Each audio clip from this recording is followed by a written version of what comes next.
Hi there, how's it going? Welcome to another one of my quick reviews. I need a catchy name. What's a catchy name for a quick review? Anyway, if you've got any suggestions, put them in the comments, let me know. All contributions gratefully accepted, except of course the shit ones. Or the really nasty bastards, which I'll just delete, so yeah. But anyway, my Vespa Sprint 150. You may have seen my review on the Suzuki Boulevard, which was awesome. The little S40.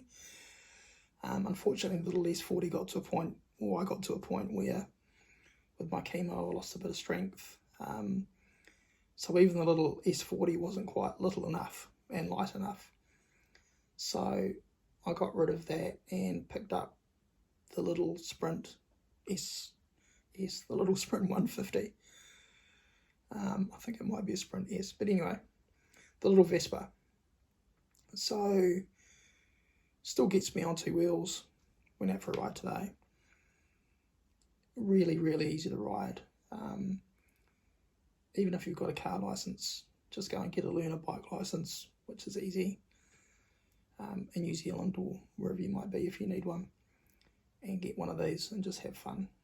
Put your stack hat on, decent pair of gloves, and away you go. So my Vespa Sprint 150. Let's look at a few great and grim aspects of the little scooter. The great things. Apparently the style. And I say apparently, I'm not a big, as many of you probably already figured out, I'm not big on style. When they were handing out style points, I wasn't anywhere near the front of the queue. But other people whose opinions I do respect, and others whose opinions I don't respect, apparently they are really stylish. So they look good. And you might even look good on one, who knows. Another great thing about these scooters, and you can make the argument, scooters generally, I've ridden a lot of scooters. I sold scooters when I lived in Brisbane for a while, several years ago. And one of the best things about scooters is their simplicity. Easy to ride, easy to operate. You don't need a whole lot of gear. You just jump on, turn the key, press a button, twist your wrist, and off you go. And I can hear three of you in the comments probably already going, oh yeah, but what about the manual scooters, Vespas? And yeah, okay, there's exceptions. They're slightly more complicated, but not a great deal. And especially not if you've ever driven a car. So yeah, they're really, really easy to ride. Everything's where you need it, on your hands. It's, if you can ride a bike, a push bike, you can ride a scooter pretty comfortably without any shadow of a doubt.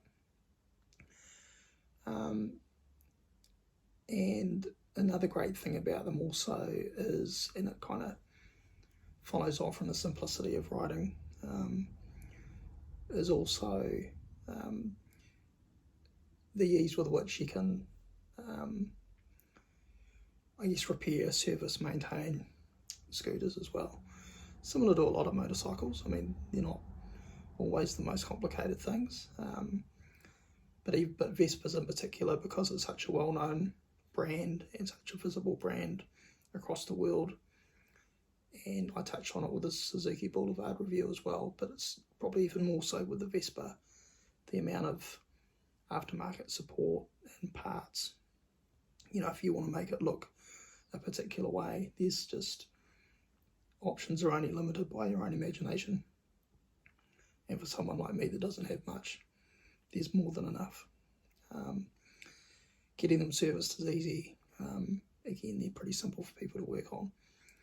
There's a huge online community, forums and websites and YouTube channels and so on and so forth.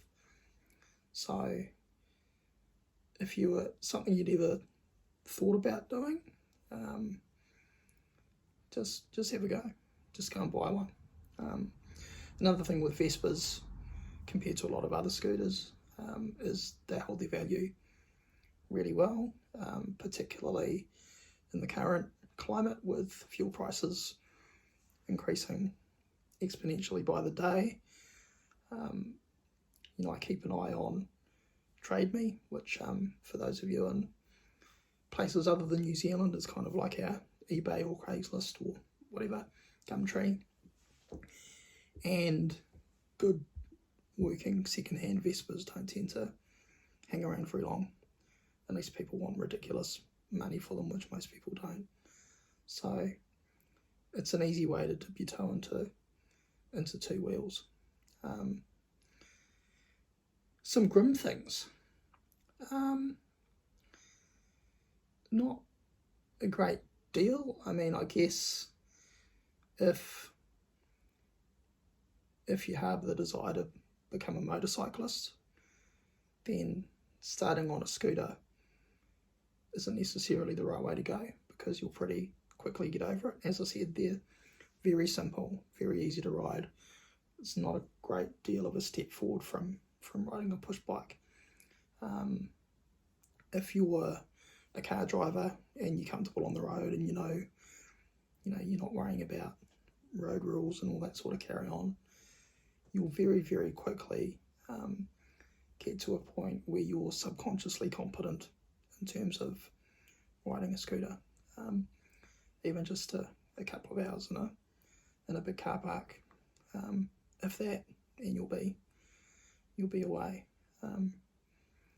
So yeah, there's not a huge amount of downside. The only downside is, as I touched on, if you really want something else but you buy this instead, then to me your shelf life's going to be pretty limited. And I've seen a lot of people make that mistake, thinking that, I'll get this first, and in a year or two I'll move up to a motorcycle, or even a bigger maxi scooter. Maxi scooters are 400 or 600 or whatever. To be honest, it's a bit of a false economy. Get the best thing that's as close to where you want to get to as you can, and use that to learn on, because then you'll bank a lot more of those, I guess, experience points, and they're going to be more relevant for longer, rather than getting something like a scooter instead of a motorcycle, because it is quite a bit watered down, for want of a better term. But yeah, if you just want something that's easy, you can jump on, cruise to the beach, go for a hoon on a nice day, that sort of thing, then all power to you. Vespas are relatively cheap, relatively. You do pay for a lot of people, some people would suggest you pay a lot for the brand name, and I guess maybe to a degree you could argue that you do. There are cheaper options out there that will give much the same experience, in most cases, in most instances. I guess the one benefit with Vespas compared to a lot of competitors' scooters is that they're made of steel, so they're a lot more solid. The flip side of that is these other 150s or whatever comparable engine size you want to talk about, that probably perform a little bit better, but yeah, they're also not going to be as solid, and in all likelihood you won't get as much resale value as what you can do with Vespas. But every case is different, and your experience is going to be yours. So there we go. So yeah, that's the end of another review. The Vespa Sprint 150. Happy days. Thanks for watching, and don't go back. We've rode away. Cheers.